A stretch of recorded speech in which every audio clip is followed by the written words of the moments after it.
আলাইকুম রহমতুল্লাহি ওয়া বারাকাতুহু। তো আমাদের আজকে রোজা শেষ রোজা। আমরা আজকে শেষ রোজা ইফতারি বানাইতেছি। দেখেন, এটা মুরগির মাংস, চিকেন লম্বা লম্বা করে চিকেন করে কাটছি এবং মশলা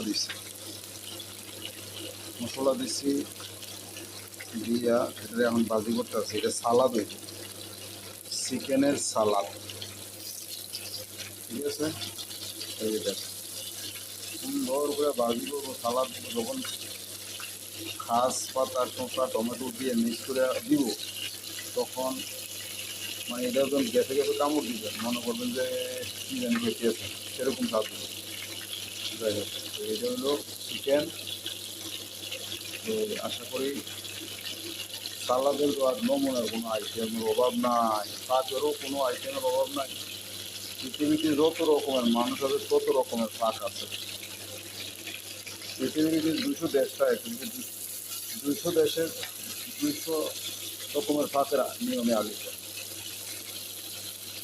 সুতরাং কালকে আমাদের 30টা রোজা বরাবর হয়েছে, মানে একদম কনফার্ম হয়েছি আমরা আজকেরটা থাকিয়া।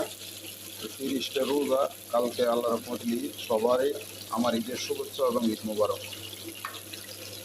সবাই ঈদের আনন্দ করবেন। যারা রোজা ছিলেন তারা তো ছিলেন, যারা ছিলেন না তারাও সবাই অনুভব করবেন। তো যাই হোক, সবার জন্য দোয়া রইল, আমার জন্য সবাই দোয়া করবেন। আল্লাহ পাক যেন সামনে রমজান থাকারও বা পাওয়ারও সুযোগ দেয়, তৌফিক দেয় এবং ভয়ের দান করে। আমি সবার জন্য দোয়া করি। আর একটা দোয়া শিখিয়ে দিয়ে সবাই করবেন। দোয়াটা হলো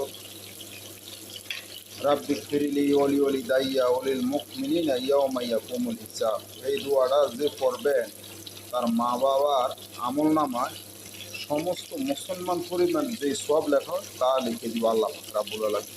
হয়তো আপনি দুনিয়াতে দেখতেন না, কিন্তু মা বাবার তো পাইয়া দেবে। তো একবার পড়লে তার ক্ষতি কি? মা বাবার আমল নামা পাইলে টাকা দিয়েও তো এত কিছু করতে পারতেন না, যেটা সবটা লেখা হবে। যাই হোক, সবাই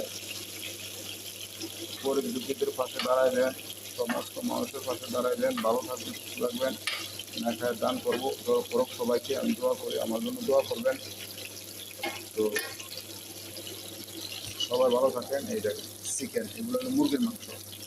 ঠিক আছে, মুরগির মাংস এটা দিয়া সালাদ বানানো হবে। শুধু সালাদের জন্য এটা দারুণ টেস্ট হবে এবং সুন্দর হবে সালাদটা। যাই হোক, সবাই ভালো থাকেন, সুস্থ থাকেন এবং নেখায় দান করে সবাই আল্লাহ পাক